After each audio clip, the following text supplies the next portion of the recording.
ಮಾನ್ಯ ಸಿದ್ದರಾಮಯ್ಯನವರೇ, D K Shivakumar ಅವರೇ, ಕರ್ನಾಟಕ ರಾಜ್ಯದಲ್ಲಿ ಬೇಕರಿ, ಕಾಂಡಿಮೆಂಟು, ಹೂವು, ಹಣ್ಣು ವ್ಯಾಪಾರ ಮಾಡೋರು, ಸಣ್ಣ ವ್ಯಾಪಾರಿಗಳ ಮೇಲೆಲ್ಲ ಅದೇನೋ GST ಟ್ಯಾಕ್ಸ್ ಅಂತ ಹೇಳ್ಕೊಂಡು ನೋಟಿಸ್ಗಳನ್ನು ಕೊಡ್ತಾ ಇದ್ದೀರಾ.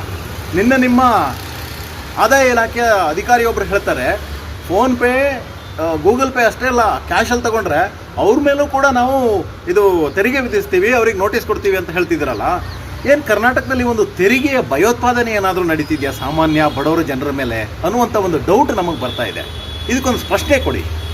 ಅಲ್ಲ, ಈ ಬೇಕ್ರಿ, ಕಾಂಡಿಮೆಂಟಿಗೆಲ್ಲ ಮತ್ತು ಸಣ್ಣ ಹೂ, ಹಣ್ಣು, ತರಕಾರಿ ವ್ಯಾಪಾರಿಗಳಿಗೆಲ್ಲ ಇವರಿಗೆಲ್ಲ ಒಂದು ನೋಟಿಸನ್ನು ಕೊಡ್ತಾ ಇದ್ದೀರಲ್ಲ, ಮತ್ತು ಇಲ್ಲ ನೀವು ಕ್ಯಾಶ್ ತೊಗೊಂಡ್ರೂ ಕಟ್ಟಬೇಕಾಗತ್ತೆ ಅಂತ ದರ್ಪ ತೋರ್ತಿದ್ದಾರಲ್ಲ ಈ ಅಧಿಕಾರಿಗಳು.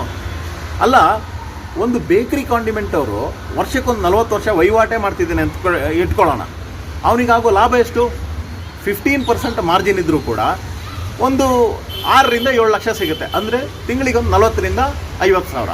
ಅದರಲ್ಲಿ ಆತ ತನ್ನ ಹೆಂಡತಿ ಮಕ್ಕಳನ್ನು ಕಾಪಾಡಿ, ಫ್ಯಾಮಿಲಿ ನಡೆಸ್ಕೊಂಡು, ಮಕ್ಕಳ ಸ್ಕೂಲ್ ಫೀ ಅದನ್ನೆಲ್ಲ ಕಟ್ಕೊಂಡು, ಊರಲ್ಲಿರುವಂಥ ಅವರ ವಯಸ್ಸಾದ ತಂದೆ ತಾಯಿಯರನ್ನೆಲ್ಲ ಸಾಕ್ಕೊಂಡು, ಆನಂತರ ಅವರದ್ದೇನಾದರೂ ತಂಗಿಯರು ಅವರಾರಾದ್ರೂ ಇದ್ದರೆ ಅವರ ಮದುವೆ ಎಲ್ಲ ಮಾಡಿಕೊಂಡು ಇಂಥದ್ದೆಲ್ಲ ಮಾಡಿದಾಗ ಆತ ಕೊನೆಗೆ ಪ್ರತಿ ತಿಂಗಳಲ್ಲಿ ಸಾಲಕ್ಕೆ ಬೀಳ್ತಾನೆ.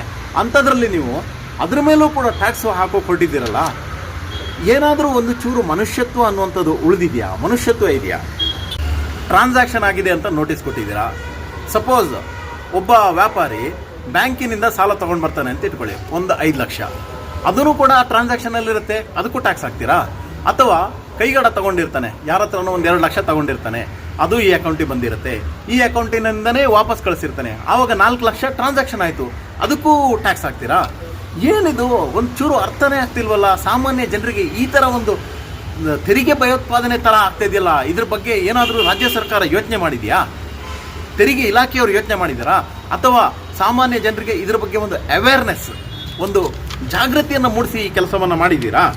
ಅದರಿಂದಾಗಿ ದಯವಿಟ್ಟು ನಾನು ಈವಾಗಲೇ ಈ ಮೂಲಕ ಒಂದು ಮನವಿಯನ್ನು ಮಾಡ್ತಾ ಇದ್ದೇನೆ, ರಿಕ್ವೆಸ್ಟನ್ನು ಮಾಡ್ತಿದ್ದೇನೆ.